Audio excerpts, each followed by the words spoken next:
quero convidá-los para o momento da pregação da palavra de Deus. Portanto, como nós estamos pregando, há vários domingos, na segunda carta de Paulo aos Tessalonicenses, quero convidar os irmãos para abrir a sua Bíblia nessa carta. A carta de Paulo aos Tessalonicenses, sua segunda carta. Segunda Tessalonicenses, nós estamos no capítulo 2. E na semana passada eu encerrei falando sobre os versículos 1 e 2. Os versículos 1 e 2 falavam de que não era para a igreja se deixar levar pelo engano que estava surgindo naquela época, de que o dia do Senhor já tinha chegado, ou que até estava perto. Paulo diz, olha, não se iludam por 3 meios pelos quais a heresia entra no meio da igreja. Os 3 meios são por espírito, ou seja, alguma falsa revelação, alguma falsa profecia pode acontecer. Segundo, Paulo diz, por palavra, ou seja, falsas pregações. Tem gente que diz assim, está falando de Deus, está bom. Está bom não. Não está bom não. Tem que falar do Deus verdadeiro. E tem que falar de acordo com a palavra dele. E terceiro, Paulo diz por epístola, por carta, porque havia falsos apóstolos se passando naquela época, escrevendo em nome de Paulo, de Pedro, e tentando enganar a igreja. Paulo diz, não, nós nunca vamos dizer que Jesus já veio, ou que ele está iminente para vir, não, porque alguns sinais precisam acontecer. E os sinais são estes aqui, nós vamos estudar hoje o primeiro sinal, que se chama o sinal da apostasia. Leiamos o versículo 3, 2 Tessalonicenses 2, 3. Ninguém vos engane de maneira alguma, pois aquele dia não virá, sem que primeiro venha a apostasia e que o homem do pecado seja revelado, o filho da perdição. Podeis sentar, irmãos.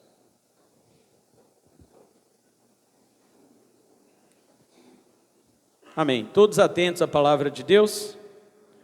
Nós estamos pregando sobre os últimos sinais da vinda de Cristo. Tem pessoas que dizem, como nós já falamos, que Jesus pode vir a qualquer momento. Não é verdade. Jesus não pode vir a qualquer momento. Existem sinais que antecipam a vinda do nosso Senhor. Embora nós aprendemos desta forma, que Jesus pode vir a qualquer momento, vai ser invisível, vai ser secreto, quem tiver preparado vai, quem não tiver vai ficar para a grande tribulação. Esquece isso. Não sou eu. O apóstolo Paulo está dizendo, leia de novo comigo o versículo 3. Ninguém vos engane de maneira alguma, pois aquele dia, ou seja, o dia da vinda do Senhor, que ele falou no verso anterior, no verso 1, não virá sem que primeiro venha a apostasia e que o homem do pecado seja revelado, o filho da perdição. Sabe quem é esse cara aqui? O anticristo. Jesus não virá sem que primeiro venha a apostasia e logo surja o homem do pecado. Sobre o homem do pecado, que é o anticristo, eu vou falar nos próximos domingos. Hoje eu vou falar somente sobre a apostasia. Porque esses 2 sinais têm que acontecer antes da vinda de Cristo. Paulo que está dizendo, inspirado pelo Espírito Santo, eu não me importo com o que os pregadores dizem, se estiverem fora da Bíblia eu rejeito. Eu chuto o que todos dizem, se estiver fora da Bíblia. E não me importo, porque Deus apoia todos aqueles que se firmam em sua palavra. Eu não me importo com a aprovação dos homens. Eu me importo se Deus está me aprovando, te aprovando pela palavra dele. Ninguém vos engane com falsas profecias, disse Paulo, verso 2, Espírito quer dizer isso. Ninguém vos engane com falsas pregações, por palavra ele quer dizer isso. E ninguém vos engane com livros idiotas, livros tolos que se escrevem por aí para tentar ensinar algo que Paulo mesmo, o apóstolo inspirado do Senhor, está dizendo: ninguém vos engane, porque a vinda do Senhor não será sem que primeiro venha a apostasia e manifeste o homem da iniquidade. A apostasia já veio. Nós estamos vivendo o tempo da apostasia. Este é o primeiro sinal, mas falta se revelar o segundo. Qual que é o segundo sinal? A manifestação do anticristo. Cuide, porque primeiro vem o anticristo, para depois vir Cristo. É assim que diz a Bíblia. No grego, o apóstolo Paulo diz assim, é meio estranha a frase no grego, porque é bem difícil também para traduzir para o português. Mas diz assim, não alguém a vós engane de maneira alguma, porque se não vier a apostasia primeiro e for revelado o homem da iniquidade, o filho da perdição. Fica meio incompleto. Mas os gregos e os judeus de fala grega, como Paulo era um deles, escreviam por ordem de importância. Então a primeira coisa que era importante para Paulo é que alguém pudesse enganar um crente a esse respeito. Vejamos. Primeiramente, falemos da apostasia para então falar do homem da iniquidade. Paulo diz que qualquer pessoa que diga que a vinda de Jesus acontecerá antes da apostasia e da revelação do homem da iniquidade é uma pessoa fraudulenta e enganosa. Eu sei que as igrejas quase todas no Brasil ensinam assim. E eles estão enganando. Não sei se eles estão sabendo que estão enganando, mas deviam saber, porque está escrito isso na Bíblia há 2000 anos. Não é possível que alguém não leu isso aqui. Alguns anos conversando com um pastor amigo meu, que dava aula aqui em nosso seminário, e ele dizia para mim, não, a vinda de Jesus pode ser a qualquer hora, e ela vai ser secreta, invisível. Então eu falei, vem aqui, leia você, eu não vou ler não, leia você esse texto aqui, 2 Tessalonicenses capítulo 2. E ele foi lendo, verso 1, verso 2, verso 3, ele virou para mim, abriu os olhos e a boca, ele ficou de queixo caído, e disse assim, pastor Cleilson, isso já estava na Bíblia? Brincando, é claro, que é um extremo conhecedor da palavra de Deus, né? Ele, alguns irmãos aqui já conhecem, não vou citar o nome, mas ele disse, isso já está na Bíblia. Eu falei, só tem 2000 anos. E ele disse, sabe o que, irmãos? Até hoje eu acreditava que Jesus viria invisivelmente, secretamente, e antes do anticristo, antes da grande tribulação. A partir de hoje, ele falou, não creio mais nisso e não prego mais isso. Esse homem não sabia que estava sendo enganado e pregando engano. Mas quando descobriu, ele mudou imediatamente. E não foi porque eu fiz algum tipo de coerção intelectual sobre ele, mas porque apenas mostrei um texto bíblico. Ele mesmo leu.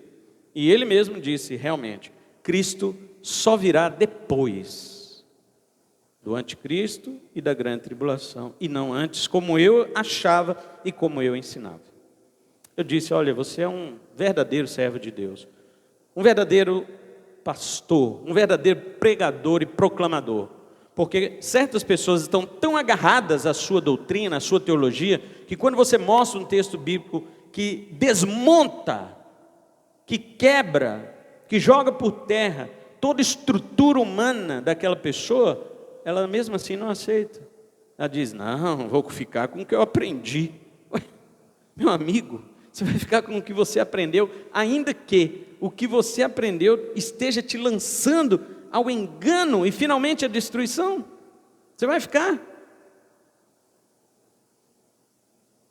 Nós precisamos entender que nós não sabemos tudo. E nem mesmo tudo Deus revelou na sua palavra. Mas aquilo que Ele revelou é verdade e é suficiente para a nossa salvação e para a nossa vida que agrada a Ele. Então Paulo diz que qualquer pessoa que diga que a vinda de Jesus acontecerá a qualquer hora, antes da apostasia e da revelação do anticristo, é uma pessoa enganosa e fraudulenta, mesmo que ela não saiba. O termo grego que ele usa é exapato. É diferente da palavra planetes. No grego existem duas palavras para engano. Uma é planetes, de onde originou a nossa palavra planeta, que significa perambular. É o que os planetas fazem, né? Eles perambulam. E a outra palavra, exapato, que vem do verbo apatal, que significa enganar intencionalmente. No dicionário grego, esta palavra significa enganar redondamente. Já ouviu essa expressão? Fulano está redondamente enganado? Esse é o termo e é isto que ele significa. Paulo diz que quem prega que Jesus vem a qualquer hora e antes do anticristo, está redondamente enganado. E está redondamente enganando. Agora, saibam disto. Eu também cria que Jesus ia voltar a qualquer hora, antes do anticristo e antes da grande tribulação. Eu fui ensinado assim, mas eu não posso manter aquilo que me ensinaram diante de versículos claros da Bíblia. E não é só isso.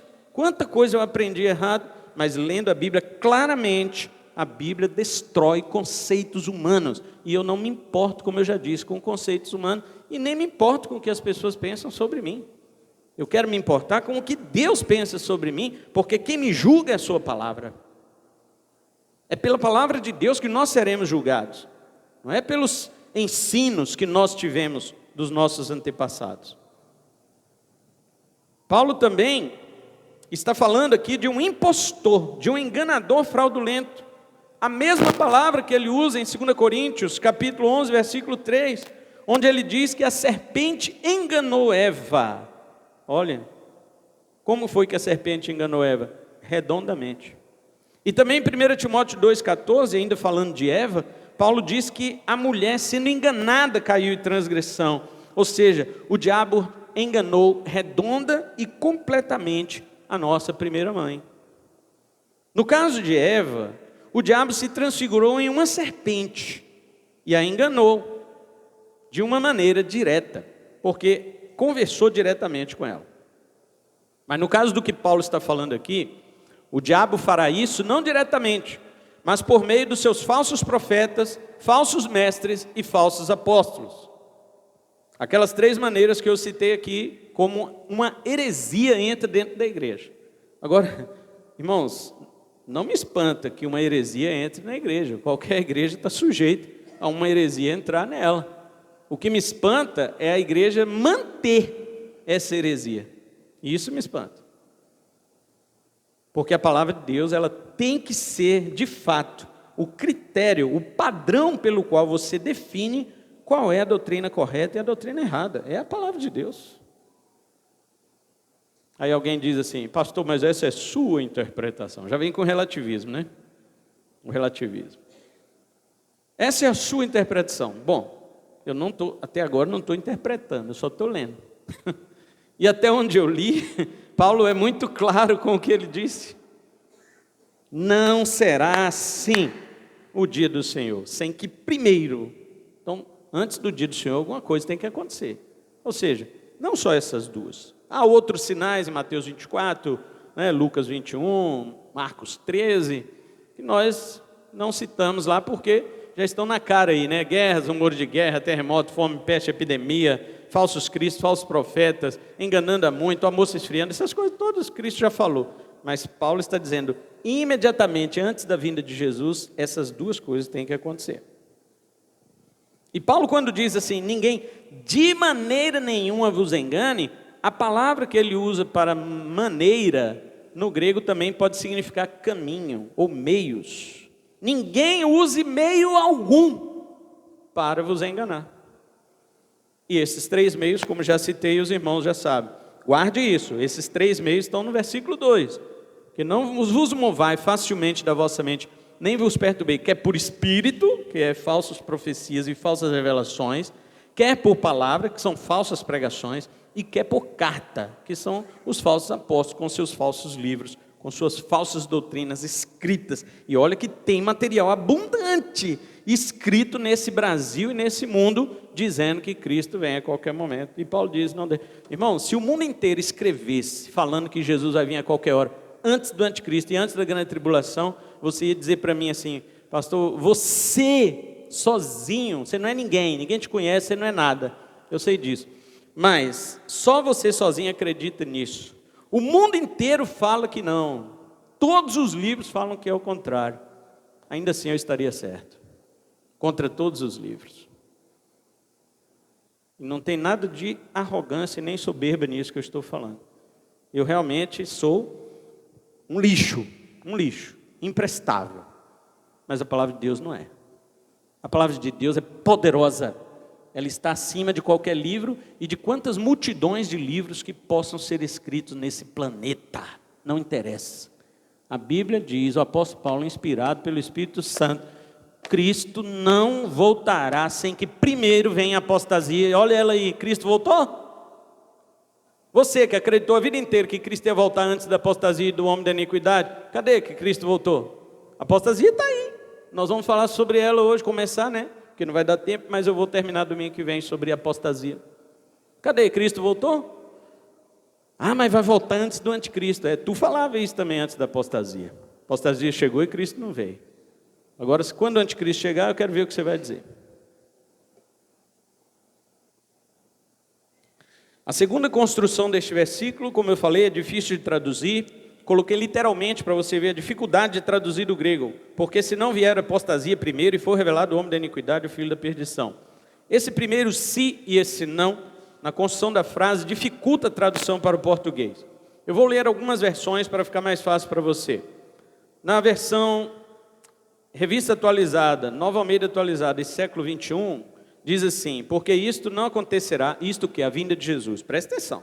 Isso não acontecerá sem que primeiro venha a apostasia. Na corrigida diz, porque não será assim o quê? A vinda de Jesus, sem que antes venha a apostasia. Na tradução brasileira, King James Fiel e NVI diz mais ou menos assim, porque o dia não chegará, que dia? O dia da vinda de Jesus. Assim, sem que venha primeiro a apostasia. A King James atualizada diz assim, porquanto antes daquele dia virá a apostasia. Na Nova Bíblia Viva diz assim, porque aquele dia não chegará enquanto não acontecerem duas coisas. Primeiramente, haverá uma época de grande rebelião contra Deus, que é a apostasia, e depois virá o homem da rebelião, o filho da perdição, que é o anticristo. Na NTLH diz assim, pois antes desse dia terá de acontecer a revolta contra Deus. Revolta lá está até com R maiúsculo, que é a apostasia. E terá de aparecer o perverso, com P maiúsculo, que é o anticristo, que está condenado aí para o inferno. NTLH fala assim. Quem tem essa versão aí pode conferir. E na NVT diz assim, pois esse dia não virá até que surja a rebelião.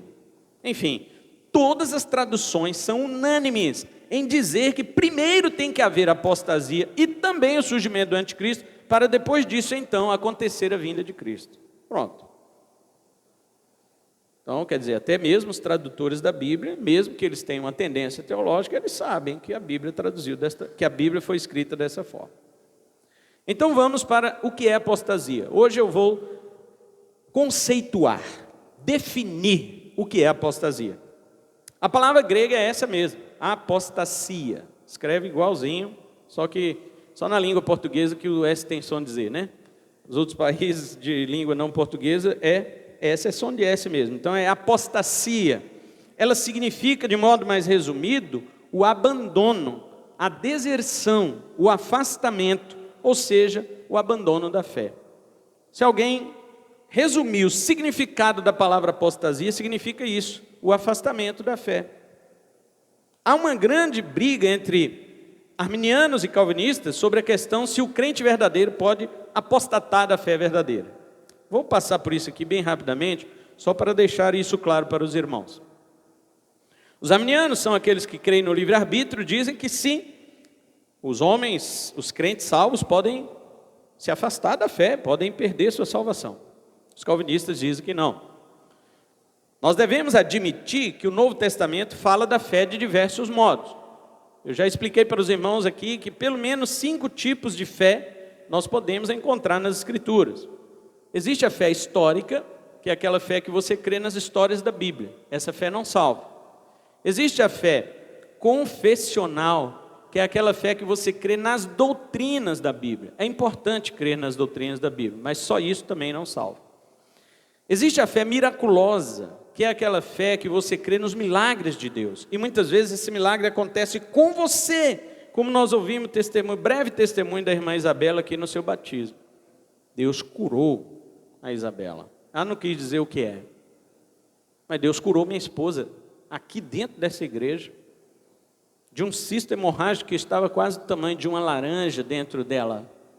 E ela ia para a mesa de cirurgia, o médico disse, eu não quero fazer sua cirurgia. E mandou ela para casa, ela veio chorando, e eu disse para ela, ele não quis porque Deus tirou a vontade dele de fazer sua cirurgia. Porque Deus vai te curar. Aí ela ficou, será? Falei, vai. Senão o médico tinha feito a cirurgia. Aí num culto de quinta-feira de oração aqui, nós estávamos orando, chamei a irmã Rosa, né, os irmãos conhecem, a anciã da nossa igreja. Irmã, põe a tua mão aqui no ventre da minha esposa. E eu orei por ela, ungimos com óleo em nome do Senhor, orei, expulsei aquele negócio. Falei, cisto hemorrágico, desgraçado, sai de dentro da minha esposa agora, em nome de Jesus. E a igreja ficou meio assustada, né? Que o povo, você já sabe, que assusta quando eu prego, quando eu oro, seja lá o que for, quando eu evangelizo. Aí a Joana falou assim, senti tipo um balão murchando assim. E a irmã Rosa falou, e eu do lado de fora senti um vento passando em minha mão. Eu falei, igreja, pode aplaudir o Senhor que ela está curada. Aí todo mundo, glória a Deus, aleluia. Minha esposa, para marido, para. Você está pagando mico. Não estou curada não. Eu falei, tá. Mas se eu não tiver fé? Eu falei, e daí? Deus se importa? Às vezes Deus quer que você realmente tenha fé, mas às vezes Ele cura sem a sua fé, ué. Ele depende de sua fé para curar. Se toda vez Deus depender da fé de alguém para curar, tá brabo. E eu falei, você está curado? E não fala nisso mais não, que daqui a pouco você vai semear essa incredulidade no meio de todo mundo. Fica quieta, tu está curado. E aí falamos, vamos fazer um novo exame. Mas sabe, irmão, aquela coisa que não ia dar nada mesmo?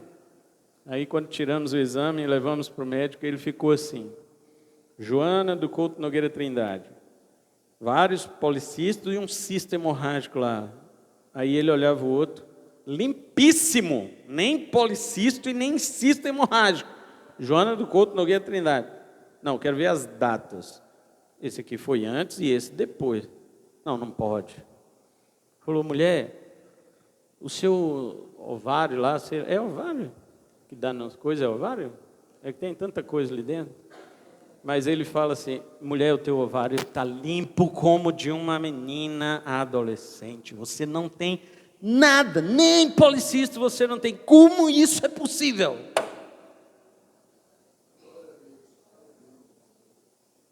Está vendo? E eu, irmãos, eu creio no poder, no milagre de Deus. Eu creio no poder glorioso do Senhor. Que as pessoas testemunham, que as pessoas dizem que realmente existe uma fé miraculosa, mas essa fé também não salva. Por mais que minha esposa tenha sido curada, se ela não tiver a quinta fé que eu vou dizer agora, que é a fé salvadora, confiar em Cristo Jesus como o único Senhor e Salvador de sua vida, como eu expressei no batismo hoje, agora aqui com os irmãos que estavam batizando, você não será salvo. Ainda que você creia na história de Jesus, ainda que você creia na doutrina da cristologia, ainda que você creia nos milagres, ainda que você tenha uma fé imaginária, temporária, porque você ficou empolgado com muita coisa, que a igreja é bom, que não sei o que, agora você é crente, e aí depois vem as tribulações, você não aguenta e vai embora. Existe somente uma fé que salva, a fé em Cristo Jesus. Não aquela fé sobre Cristo, não aquela fé que Cristo, mas aquela fé em Cristo. É aquela união de você com Ele, é quando você entra em simbiose com Jesus Cristo pelo poder do Espírito Santo e pela confiança total. Você tem tal confiança em Jesus que você abandona até mesmo seus pensamentos. Você pega teus pensamentos, esvazia a tua cabeça, coloca todos os pensamentos teus num saco de lixo, cospe neles, joga fora e, como diz o irmão Mério, taca fogo. E depois pega a tua cabeça oca e enche de Bíblia. Enche de Bíblia. Essa é a única verdade que salva.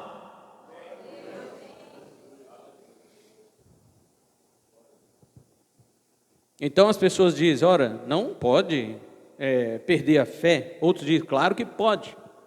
Mas em João 8,30, o apóstolo João diz que muitas pessoas creram em Jesus, Observe depois em sua casa. Leia João 8.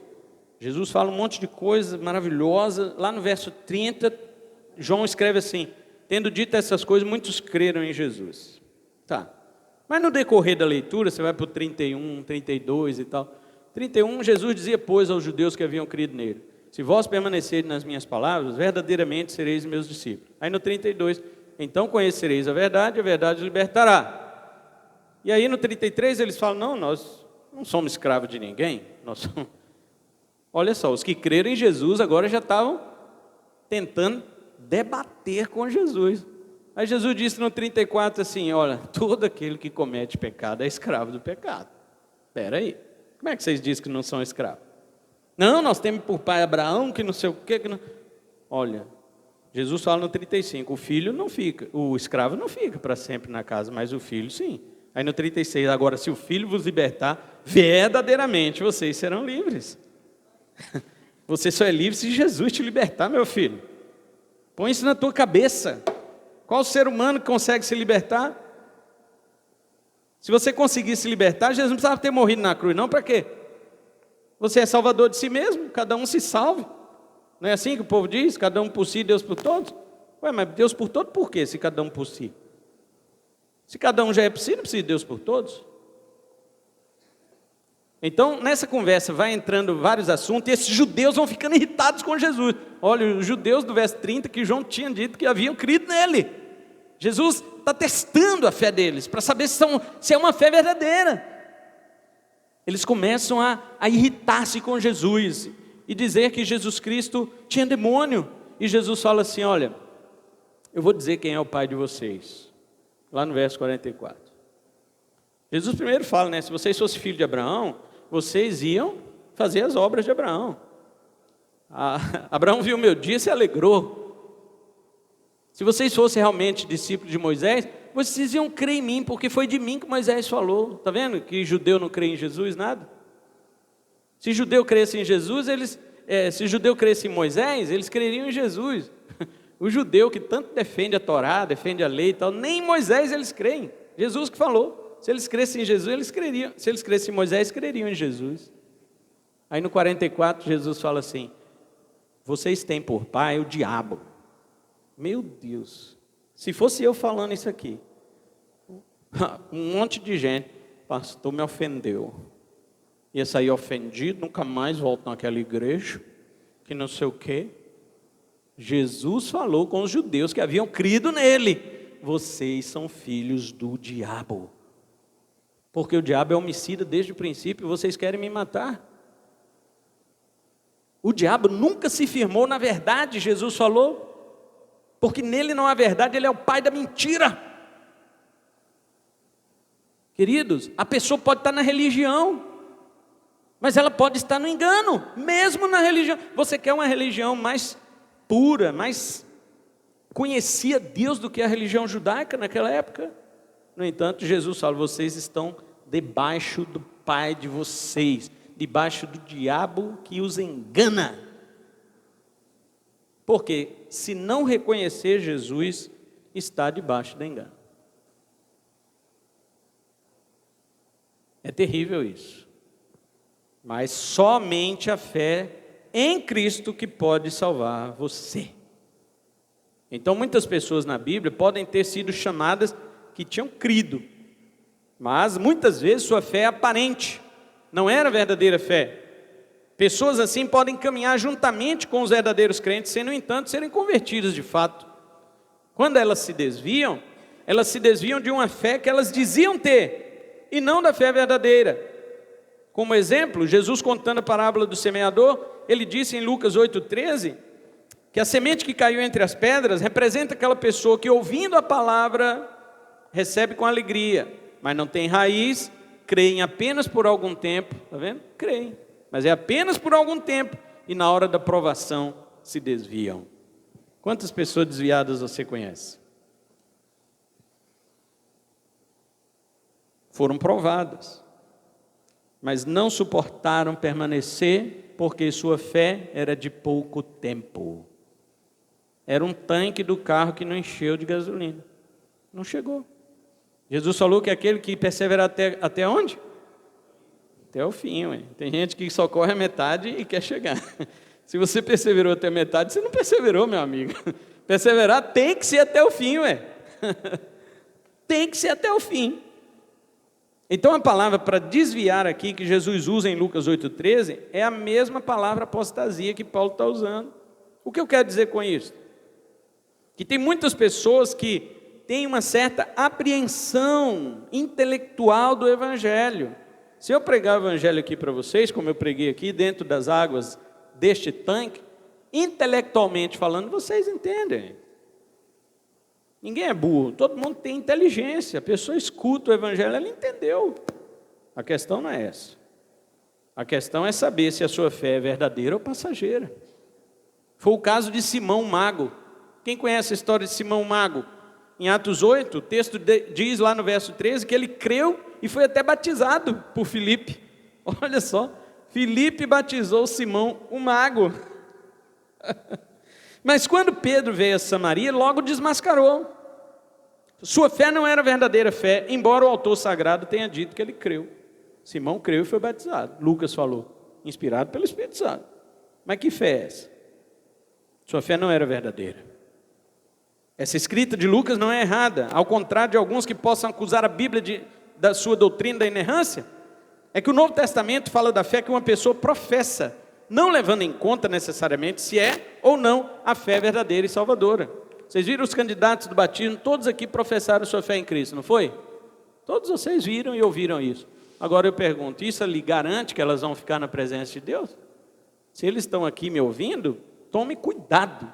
Fique na presença de Deus, independente das provações que vocês passarem. Sejam crentes.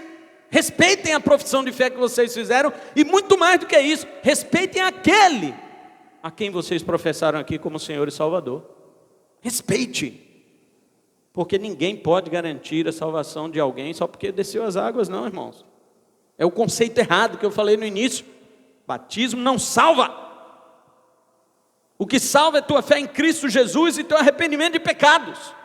O batismo é somente um símbolo, é uma expressão externa daquilo que aconteceu internamente em você. Mas perceba, eu não conheço o seu interior, meu irmão. Eu não sei o que está dentro do seu coração. Eu não sei se isso que você fez aqui hoje é verdade ou não. Eu suponho que sim, por causa daquilo que você disse, por causa daquilo que você experimentou. Mas eu não posso garantir tua salvação porque você desceu as águas. Entenda isso. Porque muita gente pode dizer que creu, mas dizer não é suficiente. Esse Deus que você está dizendo que crê nele, conhece teu coração e sabe se você creu mesmo ou não. A mim você pode enganar. Aliás, você pode enganar até você mesmo. Pedro não chegou para Jesus e falou, Senhor, de modo nenhum eu te negarei. E Jesus falou, Pedro, é melhor baixar a bola que você não se conhece. Não, falo aos quatro ventos que eu não te nego. Pedro, todos vocês vão me abandonar. Eu não. Todos eles podem te abandonar, mas eu não te abandono. E Jesus falou, você não se conhece. Vou te dizer uma coisa. Primeiro, Satanás pediu para cirandar vocês todos. Mas eu roguei por você, viu, Pedro? Foi você. Não foi nem pelos outros. Eu roguei por você. Para que a tua fé não desfaleça. E quando você se converter, ou seja, você não é convertido, hein? Jesus podia falar isso, né? Jesus conhece o coração, eu não conheço, então não posso falar nada. Mas Jesus diz, quando você se converter, você fortalece os teus irmãos. Porque eu roguei por ti. O diabo vai se andar do mesmo jeito, mas por minha intercessão você vai permanecer de pé. Mas te digo uma verdade, antes que o galo cante, 3 vezes você me negará. Irmãos do céu.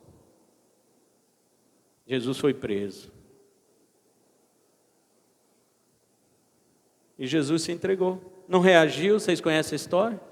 Foi levado, sendo espancado já por aqueles homens, ao sinédrio de madrugada, para ser julgado. Onde já se viu isso? Por quê? Porque queriam arrumar falsas acusações sobre Cristo. Jesus sendo levado de cabeça baixa. E Pedro de longe. A Bíblia diz que ele ficava de longe. Aí quando Jesus entrou lá no sinédrio para ser julgado de madrugada, estava frio, Pedro de longe se ajuntou com algumas pessoas para se esquentar numa fogueirinha. E uma menina, diz a Bíblia que era uma menina, chegou lá e olhou para Pedro. Eu te conheço, você estava com ele. Ele, eu não, eu nem conheço aquele homem. A menina foi embora. Depois ela voltou de novo e Pedro, miserável, sai para lá, menina. E ela, eu te conheço. Você estava com ele? Não, eu juro que não conheço. Depois veio uma outra pessoa, não sabemos, e disse para Pedro, você é galileu, tua fala te denuncia, você andava com ele sim. E ele, mas que praga, a Bíblia fala que ele falou de praga. Eu rogo uma praga sobre mim se eu conheço esse homem. E todo mundo saiu dali e o galo cantou. E Pedro se lembrou, meu Deus, eu achei que eu me conhecia. Eu achei que eu podia ser fiel. Mas eu não fui.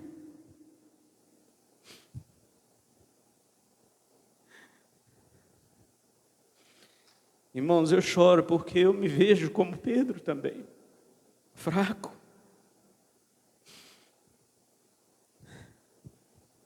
Eu peço ao Senhor misericórdia, graça. Porque nos dias do anticristo, se eu estiver vivo, eu tenho que manter minha confissão ao meu Senhor, ainda que eles queiram me matar, me prender, tirar a vida da minha filha, ainda que eles me ameacem de tirar os bens de tudo que eu tenho, de me deixar pobre, com fome, porque é isso que a Bíblia diz que eles vão fazer conosco. E Pedro chorou amargamente, a Bíblia diz. Mas como Jesus disse para ele, eu roguei por ti.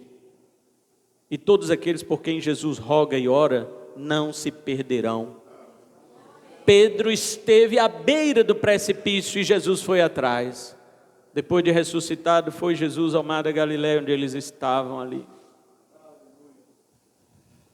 E João disse, Pedro, o Senhor parece que está ali na praia.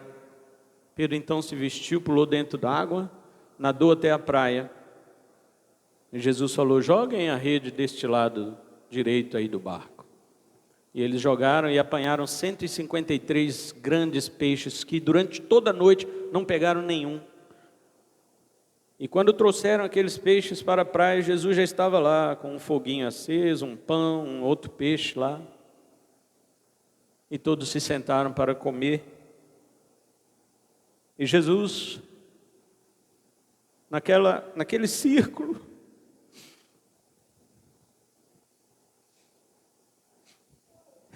ele olhou para Pedro e disse, Simão, você me ama?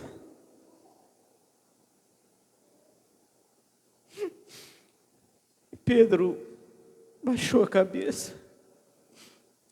Sim, Senhor, eu te amo.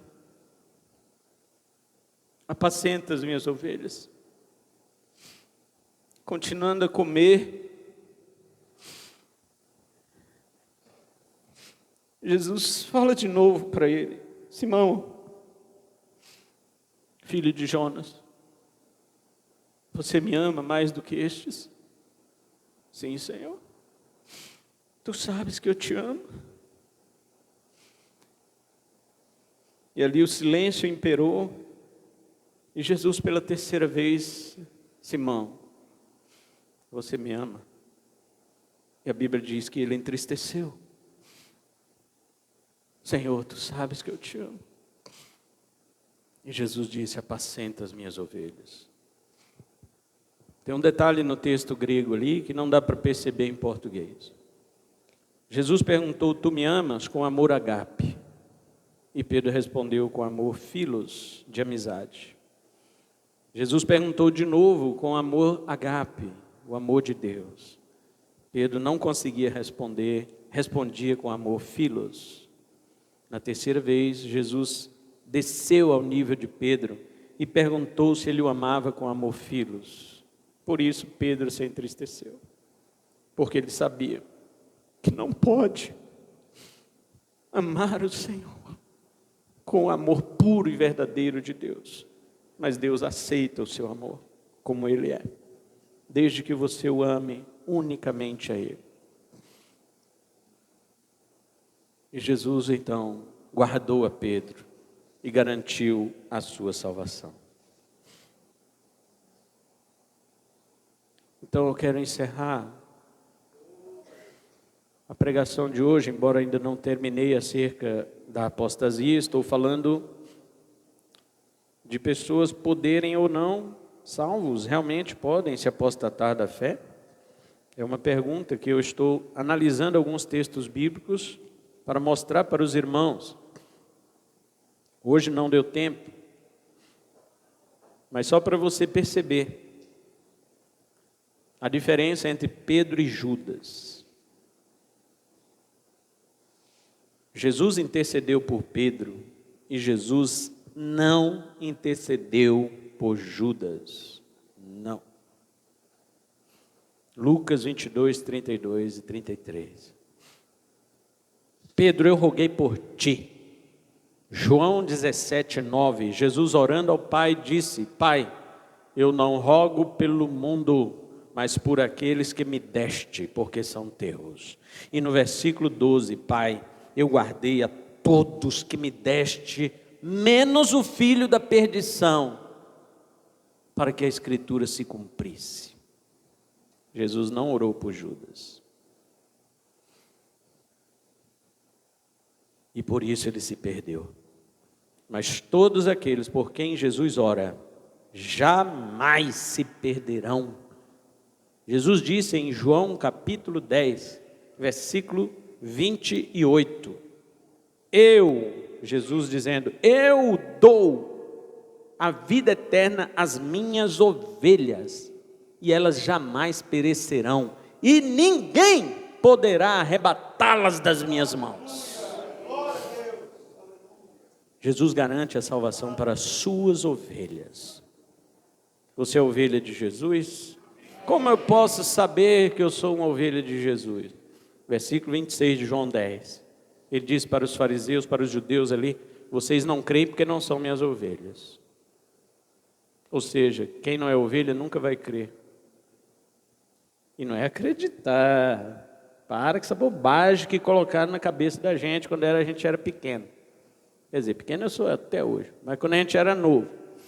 Para com essa besteira. Colocaram na minha cabeça que todo mundo que acredita em Deus está salvo. Meu Deus, irmãos. Crer na Bíblia não é acreditar, senão os demônios também estavam salvos. Tiago 2,19 fala assim: tu crês que Deus é um só? Parabéns, até os demônios creem e estremecem. Por causa disso eles estão salvos? Claro que não. Crer não é acreditar, meu irmão. Abre a tua cabeça. Crer em Cristo para a salvação é você confiar nele a ponto de que Ele governe a tua vida, de que você se reconheça extremamente, totalmente pecador e necessitado única e exclusivamente do Salvador, que é um só, Jesus Cristo, Filho de Deus. Se você não crê nessa verdade, você não está crendo em Cristo como a Bíblia diz. Você pode acreditar nele, e daí? Crer nele é confiar e dizer: Senhor, eu não posso me salvar. Religiões não podem me salvar. Outros deuses não podem me salvar. Filosofia não pode, Senhor. Única e exclusivamente Cristo Jesus é o Salvador, providenciado pelo Pai. E você aceitar isso em sua vida. E quando eu falo vida, é cada detalhe de sua vida. Porque tem gente que acha assim: fui na igreja, fiz minha parte com Deus, agora eu vou fazer o que eu quero lá fora. Vou fazer minha parte para mim. Não podeis servir a dois senhores, Jesus falou. Ou você serve única e exclusivamente a Jesus, ou se servir a ele vários. Eu sei que tem várias religiões que aceitam, né? Quando o budista Dalai Lama esteve aqui no Brasil, a Globo você sabe, né? Nunca vai entrevistar um verdadeiro cristão. Mas entrevistou o budista lá, perguntou para ele assim: Dalai, então se alguém de outra religião quiser ser um budista, ele pode? Aí o Dalai responde o quê? Não, não pode. Claro que não. Ele vai dizer, claro que pode. É lógico que pode. Qualquer religião é bem-vinda. É lógico que eles vão falar isso. Agora pergunte a Jesus isso. Pergunte isso para Jesus. Você sabe qual a resposta dele? Eu, unicamente eu, ele diz, sou o caminho, a verdade e a vida. Ninguém vem ao Pai a não ser por mim, ele diz. Jesus não divide a glória dele com ninguém não, tá? Jesus não divide a glória dele com religião de ninguém, com mestre de nenhuma religião, com nada, com filósofo, com quem quer que seja. Ele falou, sou o caminho, a verdade e a vida. E ele botou no singular e no artigo definido singular. O caminho, ele não disse um dos caminhos. Todo caminho leva a Deus, só se for para ser julgado no último dia. Mas para ser salvo, só um, Jesus Cristo. Amém? Vamos ficar em pé e vamos orar ao nosso Deus nesta noite. Quero agradecer imensamente a todos os nossos convidados que vieram aqui prestigiar o batismo dos nossos irmãos. Que Deus abençoe a vida de vocês grandemente. Espero que o Senhor tenha falado ao seu coração por sua poderosa palavra. E domingo que vem eu vou encerrar sobre apostasia, né? Vou falar sobre o que é, já falei o que é, o afastamento da fé. Mas vou falar várias coisas sobre apostasia.